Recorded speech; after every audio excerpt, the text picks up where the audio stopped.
If you missed the original 360 controller, you might want to give this a look.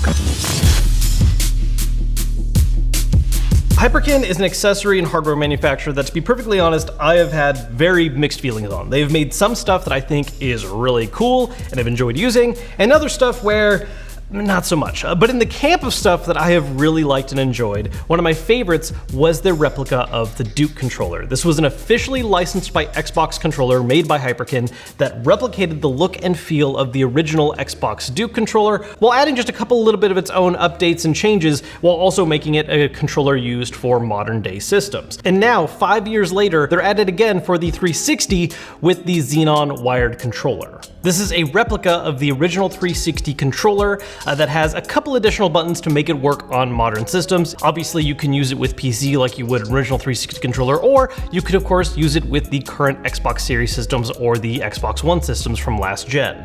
Speaking of Xbox, by the way, real quick, we are just a couple weeks away from their summertime showcase where we'll hopefully be seeing some new game reveals, some actual gameplay revealed for games we've heard about, maybe get some release dates, find out what's going on the rest of this year going into next year. I am planning on covering that when it's going on, so make sure to subscribe so you do not miss out on that.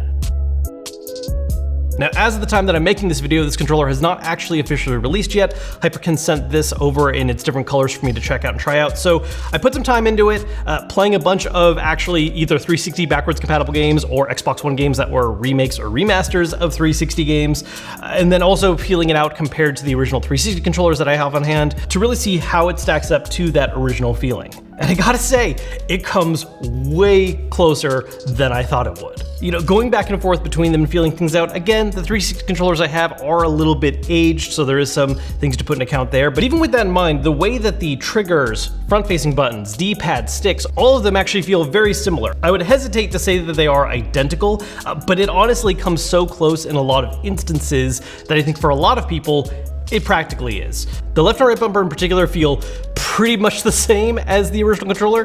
The left and right trigger, the main difference on these is that it feels like the pressure required for them is just a little less. It's a slightly smoother, slightly less amount of resistance than I'm feeling on my OEM 360 controllers. And then as kind of the flip side of that, the front-facing buttons, the ABXY in particular, just have a little bit of extra stiffness to them. Something that I feel like happens with a lot of third-party controllers compared to official first-party. Oftentimes the ABXY buttons just tend to have a little bit more rigidness to them, and I'm feeling that here on this controller as well.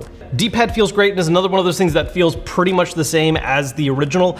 One other aspect that's slightly different, but I would say is in the favor of the Xenon controller, is the fact that control sticks do have a little less friction to them. So if, for instance, if you're taking the control stick and just sliding around in a circle, you're gonna notice a little bit more of a kind of plastic scrapey feeling on the OEM controller, which is something that's been toned down a lot in more recent modern controller designs. And that is something the Xenon is closer to in that it doesn't have that quite same feeling of roughness. Now, aside from buttons and sticks, if we're just talking about the actual feeling and grip of the controller itself, this is where it does get a little bit more different in my opinion. Grip-wise, it is the same. It has the same mold and all that good stuff. Where I notice a larger difference, however, is the plastic material on it does feel a little bit cheaper. It's not giving me that exact, immediate, oh no, this is definitely a third-party kind of vibe, but side by side, it does feel like a slightly rougher, cheaper plastic compared to the OEM controllers.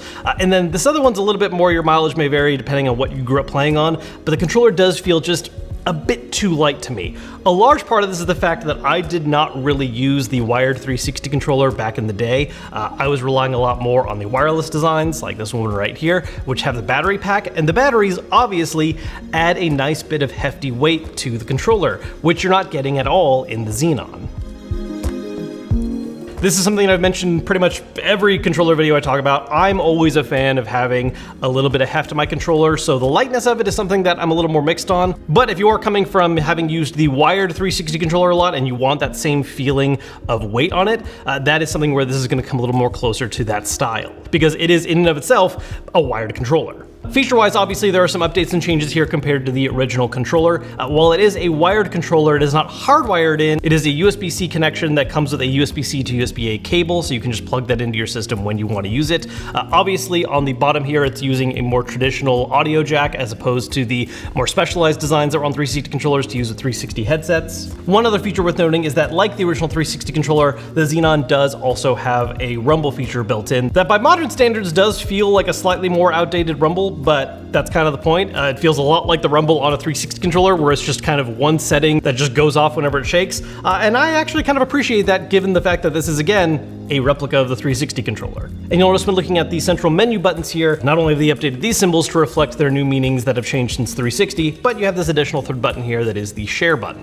Now this actually highlights one of the things that is a downside to me about this controller, and that has to do with how it looks compared to the original. One of the things I loved about the Hyperkin Duke controller is that while it did replicate the look of the original controller, it also punched it up a little bit with the addition of the animation screen that was used for the logo, which even had the Xbox startup when it was first turning on. The Xenon controller, on the other hand, instead of being a visual upgrade, it feels like a little bit of a visual downgrade compared to the original for two key reasons, both of which I understand, but at the end of the day, they do cause it to look a little worse.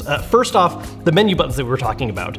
While the original 360 controllers always had menu buttons that matched the shell of the controller, the Hyperkin Xenon controllers instead have opted for having the same black color buttons across all four controllers. This ends up making the black Xenon controller in particular, I think, my favorite looking of the whole group, because it ends up having the most actual original 360 feeling with those matching colors. Whereas for the white, the pink, and the red, you're now getting this little bit of extra clash and pop in the form of these black buttons. Which I will say, if they were in fact dead set on only having a single color option, I think black was the way to go. It's going to be the least obtrusive on all these controllers separately. I think if they did white, well, it would look great on this controller. Wouldn't look so good on the black controller. Same goes for the pink and the red. So black was the right choice for picking a single color, but it doesn't change the fact that, you know, as far as the non-black Xenon controllers go, it's something that I think just detracts a little bit from the look. The other thing is the change to the Xbox button lights, in the sense that, well, it's not a thing anymore. Which makes sense, because again, this is an updated controller used on modern systems that isn't exactly a functionality that's being used on current Xbox controllers. But one of the things that was always really cool visually about the 360 controller to me was the way it handled letting you know which player number you were. You had the little 4 lights around the Xbox logo, and depending which player you were, it lit up that particular light. With the Xenon, that's not a thing at all, because obviously that's not how the current Xbox works, and it instead just has a single little indicator light at the top right here. I almost kind of wish, even though it would not actually make sense relative to the original 360 controller, I kind of wish they just went for that look of having the 4 segments and then it was just the light up here that would light up to be like, hey, yeah, you're player 1. Even though that wouldn't necessarily be the case in like a 4-player setup. It's again a change that I understand it does make sense, but I just feel like it ends up causing it to lose out a little bit on having that original 360 controller look. Now, to be perfectly honest, while I have a lot of nostalgia for the 360 controller, and I think it introduced a lot of concepts that are very important to modern day designs, ultimately it has been improved upon since then, and if I'm going to reach for a controller that I think feels great, I'm still going to prefer to use an actual OEM series controller. That said, if you have a lot of love for the 360 controller, or you just want to have that nostalgic throwback of grabbing a controller that's in the same kind of style design, this controller is just so close to the feeling of the original with those couple of light things that are different that I mentioned earlier. So those are my thoughts on the Xenon wired controller from Hyperkin. Again, as of posting this video, they're not released just yet. They'll be out very soon, and they are available for pre-order in 4 different colors. So if you want to check that out, I do have a link posted down below in the description. Aside from that, as always, if you enjoyed the video, hit that thumbs up button to let me know, subscribe if you haven't yet, and I'll see you guys later.